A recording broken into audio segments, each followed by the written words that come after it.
Quando a sua mãe estiver lá no quarto, no seu quarto, e ela virar e gritar lá pela casa, eu não consigo entender por que esse quarto vive uma bagunça. Sua resposta vai ser: mãe, já ouviu falar de princípio de Clausius?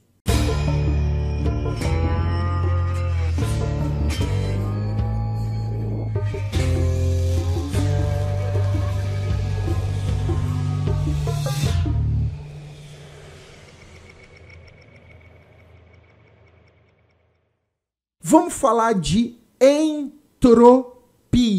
E aí é bom para você ficar ligado, né? A gente não está falando de entalpia. Nós vamos falar aqui de entropia.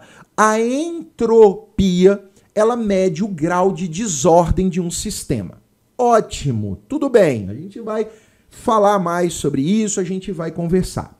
Mas antes de nós falarmos desse conceito, né, de entropia, nós precisamos dar uma revisada no que a gente chama aí de reações espontâneas. Como assim, professor? Reações espontâneas. É o seguinte, existe um princípio chamado princípio de Berthelot. O que esse princípio diz? Ele diz que quanto mais exotérmico for uma reação, mais espontânea ela será. Então, princípio de Berthelot. Quanto mais exotérmica for uma reação, mais espontânea ela será. Peraí, professor, então você está querendo dizer para mim que toda reação exotérmica é espontânea? E aí que está a sacada. Não necessariamente. Quando nós falamos, por exemplo, da água no estado líquido, passando para a água no estado vapor, esta reação é uma reação de que tipo? É uma reação endotérmica. Ela é uma reação endotérmica. Só que essa reação endotérmica, ela é o quê? Espontânea. Uai, peraí. Então, peraí. De acordo com o princípio de Berthelot, toda reação exotérmica é espontânea. A ideia central é essa. Tá, mas a vaporização da água é um processo endotérmico. A água líquida absorve o calor para virar água gasosa. Tá, é endotérmico. É espontâneo. Ué, então peraí. Então esse princípio de Berthelot, ele não tá assim também tão, uau, é isso aqui. Não. Tá, mas então o que explica essa reação endotérmica ser espontânea? Bem, o que vai explicar isso é o que nós chamamos de princípio de Clausius. Tá, o que é o princípio de Clausius? Ele diz o seguinte, que toda reação que houver um aumento na desordem do sistema será espontânea. Eita, então peraí. Se aumenta a desordem, é espontâneo. Então, água líquida. As moléculas estão mais organizadas. Água gasosa. Eita, isso aqui bagunça. Sai de um estado mais organizado para um estado de maior desordem. Então é por isso que essa reação é espontânea, porque ela atende o princípio de Clausius. Tá. Então ela é endotérmica e é um processo espontâneo. Então quer dizer que existem dois princípios que vão gerir a espontaneidade de uma reação. O princípio de Berthelot e o princípio de Clausius. São esses dois. Para Berthelot, quanto mais exotérmico, mais espontâneo. Uma combustão. Para Clausius, o aumento da desordem do sistema faz com que a reação seja espontânea. Perfeito. Professor, que nome que nós damos para essa desordem? E aí que a gente começa a ter que tomar mais cuidado. O aumento da desordem, a desordem de um sistema, nós vamos chamar de entropia. Cuidado, isso daqui, aluno, é diferente de entalpia. A entalpia, ela está relacionada com a quantidade de energia de um sistema. Reações endo, reações exo, isso é o que nós chamamos de entalpia. A entropia, ela mede o grau de desordem. Então, se está aumentando a desordem, a tendência é que o processo seja espontâneo. Então, agora, nesse exato momento, para você determinar se uma reação é espontânea ou não, você vai ter que avaliar o quê? Mais de um fator. Você vai ter que avaliar 2 fatores. A questão se libera ou absorve calor e a questão aumento da desordem, que nós chamamos de entropia. Então, guarda esse termo aqui, ó. A entropia mede o grau de desordem. Quanto maior a desordem, maior será o quê? A entropia. Se a entropia é bagunça, então lembra, quanto maior a desordem, maior será a minha entropia. Tá, então desorganizar um sistema é um processo espontâneo? É. Professor, você pode me dar um exemplo? O seu quarto. O seu quarto.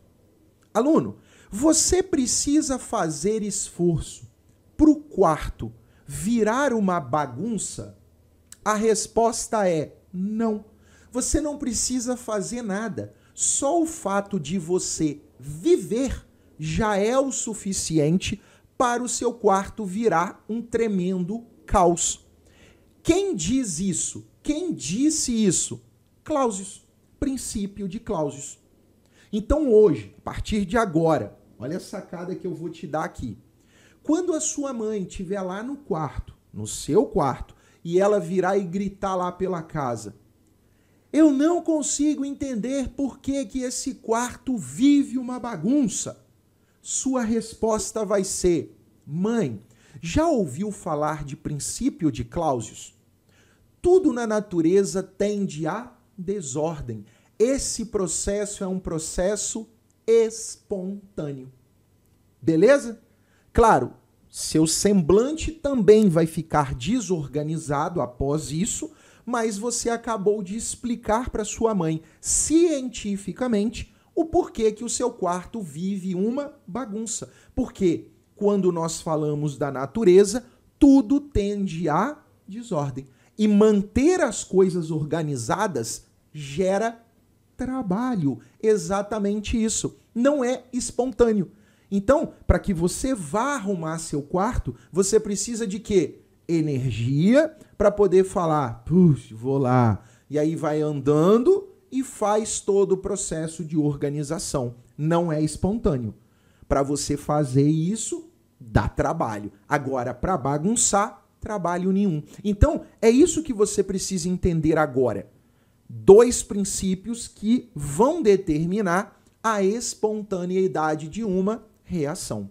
Aluno, essa entropia, ela vai ser representada para você pelo S.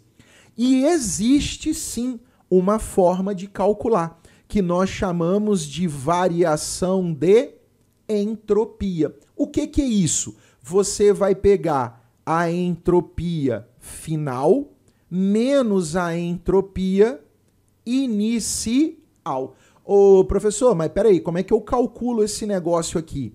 A entropia final e a entropia inicial será o quê? será um dado do problema. Então ele vai falar, é um número, tá? É um valor. A entropia é um número que vai medir para você o grau de desordem. E a partir desse número, vamos fazer aqui comigo uma análise. Se o ΔS for maior que zero, o nosso processo ele será espontâneo ou não espontâneo? Bem, vamos lá. Se para eu calcular o ΔS é final menos inicial, se a minha entropia final for maior do que a inicial, o sistema bagunçou. Então eu terei um número grande subtraído de um número pequeno. Um número grande subtraído de um número pequeno me dará um número grande. Então, se a minha variação de entropia for maior que zero, eu digo que o meu processo será espontâneo. Aumentou a bagunça, aumentou a desordem. A entropia que mede a desordem é maior no final do que no início. Dá uma olhada. Aqui, ó, a entropia da água líquida, tá? Então, ó, a entropia da água líquida, ela é menor que a entropia da água vapor.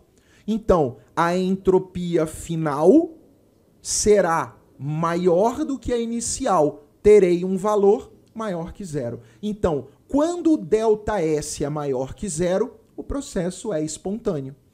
E se o meu ΔS for menor que zero? Ó, aí ficou claro, né? O processo será não espontâneo.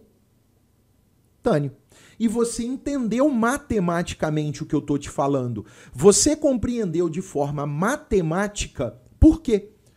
Final maior que o inicial, valor maior que zero. Ótimo, processo espontâneo. Aumentou a desordem. Princípio de Clausius.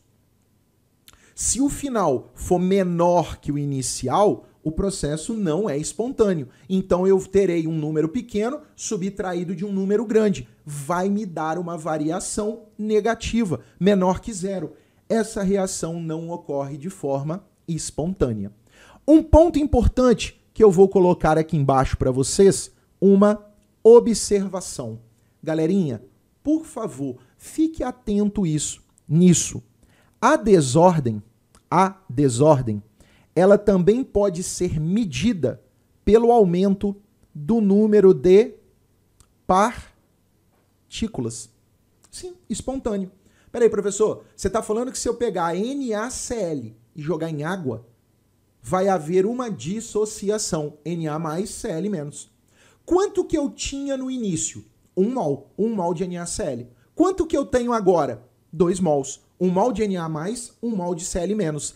Se aumentou o número de partículas, consequentemente aumentou a desordem. Esse processo é um processo espontâneo. Vou te dar um exemplo aqui embaixo. Ó. Eu vou pegar uma reação do tipo 2Ni3, formando aqui para mim 1N2 mais 3I2. Dá uma olhada. O que eu tinha aqui no início? No início eu tinha um total de 2 mols. Quanto que eu tenho aqui no produto? 1 com mais 3. Então aqui, ó, eu tinha 2 mols. Quanto que eu tenho no produto? 4 mols. Esta reação, então, ela é uma reação espontânea. Por quê? Porque aumentou o número de partículas. Então é só entender. O gás é mais desorganizado que o sólido e o líquido. Então, isso é um fato importante. É bom levar isso em consideração. Uma combustão, por exemplo, que libera calor e produz água líquida e produz CO2, cara, eu tenho um combustível sólido ou líquido e um comburente gasoso. Quando eu queimo, os meus dois produtos são gasosos. Eu estou aumentando a desordem do sistema. Ah, então a reação é espontânea. Aluno, fala para mim. Até esse momento, Está ficando claro? Você está entendendo que a partir de agora, quando alguém falar para você assim, toda reação exotérmica é espontânea? Não necessariamente. Toda reação que aumenta a entropia é espontânea? Não necessariamente. Mas os princípios que regem estas duas reações são esses. Princípio de Berthelot, princípio de Clausius. Agora que você entendeu que existem dois princípios para poder classificar uma reação em espontânea ou não, a gente vai precisar juntar isso tudo. Então agora você vai fazer o seguinte, dá um print na tela, se você ainda não copiou isso aí, né, não fez o seu rascunhozinho aí do que é importante, para não confundir entropia com entalpia. Agora você entendeu por que a água sólida vira líquida e líquida vira vapor de forma espontânea, tá? Por causa da entropia, está aumentando o grau de desordem. Você já sabe como calcula a entropia, final menos inicial, que o exercício vai dar. Então você já está por dentro dessas informações. Deu o print? Ótimo. Por quê? Porque agora a gente vai juntar estas duas informações. Tá, mas quando eu olhar para uma reação, como é que eu vou determinar se ela é espontânea ou não? E aí, aluno, a gente vai usar a chamada energia livre de Gibbs. Ó, opa, botar um. Energia livre de Gibbs. É isso daqui, galera, que vai determinar para nós qual é o caminho que uma reação vai seguir. Tá. O que Gibbs fez, né? O que é essa energia de Gibbs? O que é essa variação de energia livre de Gibbs? É o que você vai chamar de ΔG. Mas fique focado, você vai entender, tá? O contexto que eu vou te dar, você vai entender. Vamos comigo. Nós sabemos que existem dois fatores que nos dão a espontaneidade de uma reação. O fator ΔS e o fator ΔH. Variação de entalpia e a variação de entropia. Princípio de Berthelot, princípio de Clausius. O que Gibbs fez? Ele juntou essas duas para que nós possamos determinar a espontaneidade de uma reação. Tá, e como que ele juntou isso? Da seguinte forma. ΔG vai ser, presta atenção, a variação de entalpia, princípio de Berthelot, o primeiro, menos a temperatura vezes a variação de entropia. Isto daqui é a energia livre de Gibbs, tá? Não precisa se preocupar, como eu sempre digo, você vai entender tudo aqui. Meu foco aqui é que você entenda, nada de decoreba, tá? Então, você está percebendo que eu estou te explicando de forma a fazer sentido, tá? A fazer sentido. Você já sabe, reações exo tendem a ser reações espontâneas. Reações onde há um aumento da desordem, um aumento da entropia, tendem a ser reações espontâneas. Mas existem condições que não batem. Como que a gente vai encontrar? Através da energia livre de Gibbs. Vem comigo para a gente analisar com calma. Eu vou colocar aqui as possíveis situações, tá? Ó, ΔH e ΔS. As possíveis situações. Se a reação for exotérmica, se ela tiver um ΔH negativo, e se essa reação aumenta a desordem, a entropia for positiva, não tem conversa. Você já sabe que essa reação será o quê? Espontânea. Estou juntando os dois. Berthelot falou que toda reação exo é espontânea. Clausius falou que toda reação que aumenta a entropia, a desordem é espontânea. Então, se a reação libera calor e aumenta a desordem, essa reação é espontânea. Agora, se fosse uma reação que absorve calor e uma reação em que diminui a desordem, galera, aí não tem jeito, né? Aí essa reação será o quê? Não espontânea. Aí os dois princípios, né? Vai contra os dois. Vai contra o princípio de Berthelot e vai contra o princípio de Clausius. Vai contra os dois. Então, se a reação é endo e o negócio organiza, isso que não vai ocorrer espontaneamente, mas de jeito nenhum. Agora, se a reação for endo, mas aumentar a desordem, como, por exemplo, na vaporização da água, que é um fenômeno físico, né? Ele absorve calor, mas aumenta a desordem. E aí? Será ou não espontâneo? Tá, mas e se a reação for exotérmica, porém diminui a desordem? E aí? Como é que eu vou fazer? E é exatamente nesse ponto aqui que eu quero que você entenda. Quando você tem uma reação em que atende um critério, mas não atende o outro, quem vai ser o fator determinante? Aqui vai depender da temperatura. E agora a gente vai ver como é que funciona a brincadeira. Vamos comigo aqui, passo a passo. Se o ΔH for um valor negativo, tá? Se o ΔH for negativo, primeira condição, se o ΔH for negativo e o ΔS for positivo, então vai ficar menos um valor, menos um outro valor. Então, menos com menos, né? Menos 8 com menos 3, isso vai dar menos 11. Ah, tá. Então, se o ΔG for menor que 0, eu concluo que a minha reação é espontânea.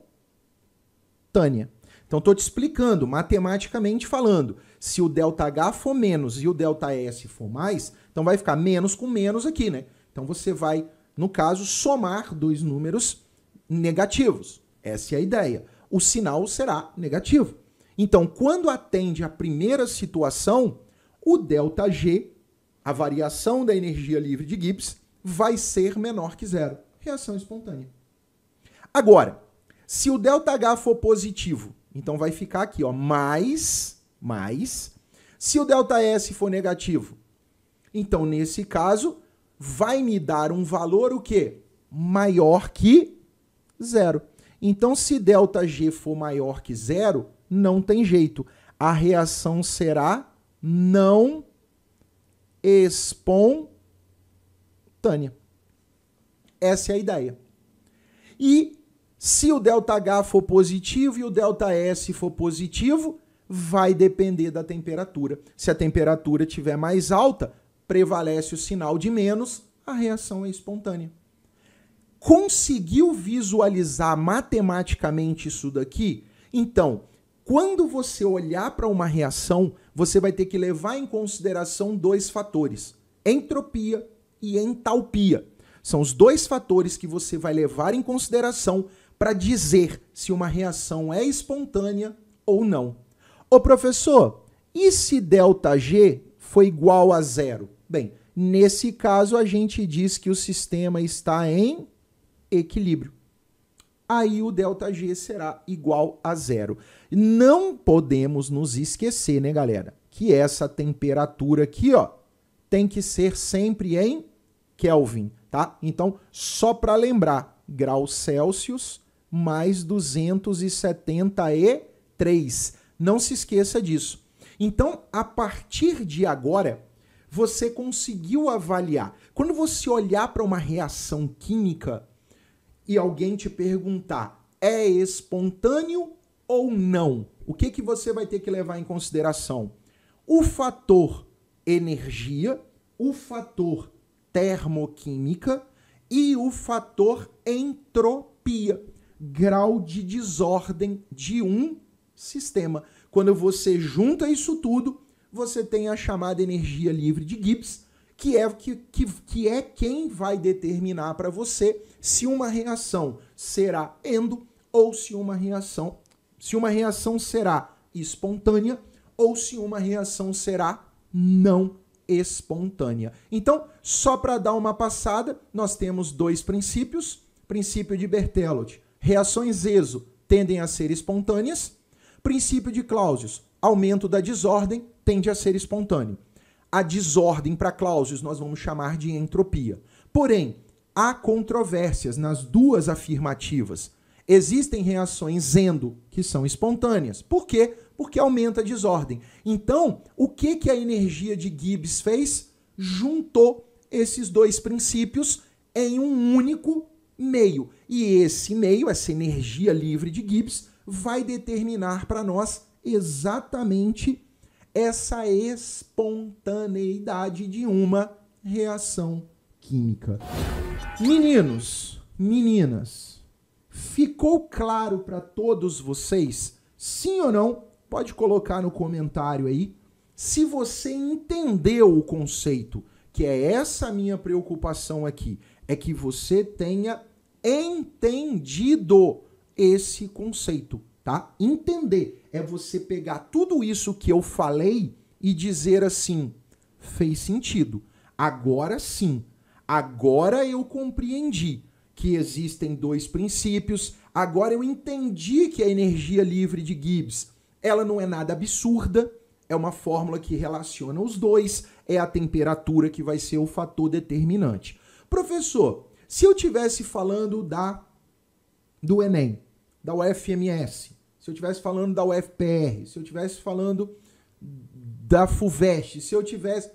O que pode aparecer para mim? Bem, o que normalmente tem aparecido em provas é ele te dá alguma mudança e pede para você dizer qual é mais espontânea ou não é espontânea. E aí ele sempre usa só de um dos dois princípios. Normalmente, o que você vai avaliar? Ah, tá saindo do sólido para o gasoso, tá saindo do líquido para o gasoso.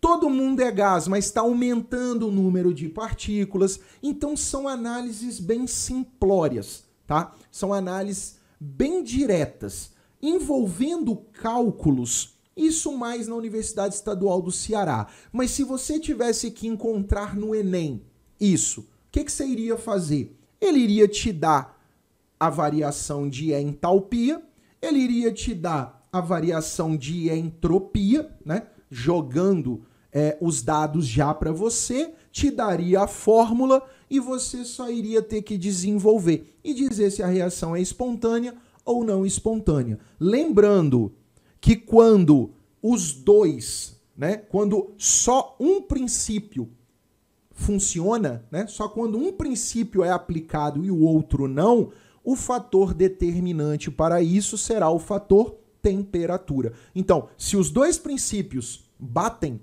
se a reação libera e desorganiza, é espontânea, tá? Se a reação absorve e organiza, não é espontânea. Agora, se ela libera, mas organiza, vai depender da temperatura. Mas se ela absorve, mas desorganiza, vai depender da temperatura, que é exatamente o que você está vendo aí num processo de, por exemplo, vaporização da água. É o fator temperatura que vai determinar se será um processo mais espontâneo ou um processo menos espontâneo. Gente, era isso, tá? A ideia de entropia, de energia livre de Gibbs, são conceitos para que você tenha e entenda por quê. Porque se cair na prova, você não pode errar. Lembra, quando a gente fala de um curso concorrido como medicina, quando você fala de uma FUVEST com pontos de corte altíssimos, quando você fala do Enem para medicina, o aluno tendo que buscar mais de 150 acertos, você precisa acertar aquilo que o seu concorrente vai errar. Por quê? Porque o que ele acerta é fácil, você também acerta. Qual que vai ser o seu diferencial? Exatamente ali, aonde ele vai dizer, nunca ouvi, aonde ele vai dizer, o que eu aprendi, eu não consigo resolver essa questão, e é aí que você entra. Então, entenda quem vai passar. Eu até estava estudando esses dias, estudando um pouco, ó, e uma anotação assim, muito, muito, muito legal, ó. Não passa quem sabe mais, passa quem é mais inteligente. Essa é a ideia. Passa quem é mais inteligente. Passa aquele que consegue raciocinar na hora da prova uma coisa que fuja o padrão tradicional da decoreba, que fuja aquela musiquinha. Por quê? Porque tem aluno que senta na prova e canta a musiquinha e continua olhando para a questão e falando, e agora? O que eu faço? É isso. Não passa quem sabe mais, passa quem é mais inteligente. E inteligência não é de nascença. Você treina, você aprimora, você consegue. Eu até postei hoje, né? Lá na minha rede social de foto lá, eu postei hoje. Um aluno do curso fez a prova do IME, agora a prova que rolou no domingo. Ele pegou a prova de química para fazer, eu até falei com eles, pegue a prova, treine, vai lá dar uma olhada. Ele acertou 8 questões de 10. Você tem noção da estima desse aluno? A autoestima dele, o quanto que sobe, o quanto de confiança que esse menino ganha? Ele pegou uma prova que é considerada um dos vestibulares mais difíceis do Brasil, ele quer medicina. Ele pegou uma prova onde existe toda uma mística em torno dessa prova, ele foi lá, pegou as questões de química, pegou das 10 questões, acertou 8.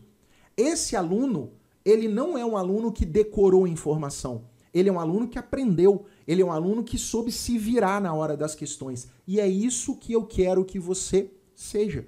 O aluno mais inteligente na sua sala, o que vai ficar com a vaga. Não é o aluno enciclopédia que decorou e continua decorando. E vai continuar decorando por mais 2, 3, 4, 5 anos, até resolver trocar de curso. Não é assim. Você precisa aprender a pensar. E é isso que os vestibulares estão começando a cobrar. Isso já está muito claro para todo mundo. O que o vestibular quer hoje? Um aluno crítico, que saiba pensar, não mais aqueles alunos enciclopédia, que ficam decorando, chega na hora da prova, não consegue sair do lugar. E aí que é o pior, que é quando alguém chega para esse aluno e fala assim, sabe qual é o seu problema? Você tem dificuldade de interpretação. A sua dificuldade não é interpretação. Não é. Você sabe ler, você sabe interpretar sim. O problema é que a questão exige de você compreensão de fenômenos. E você não aprendeu a compreender. Você só decorou fenômeno. Lembra quando você levantava a mão na sala e perguntava, professor, por que isso é assim? Aí ele falava, porque Deus quis.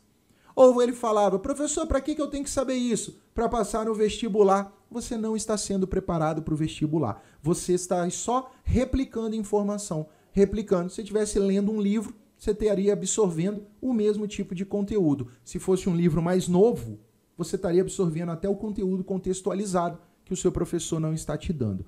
Ficou claro, galera? Acredite em você, contextualize, treine, qualquer dificuldade, sabe que eu estou à disposição.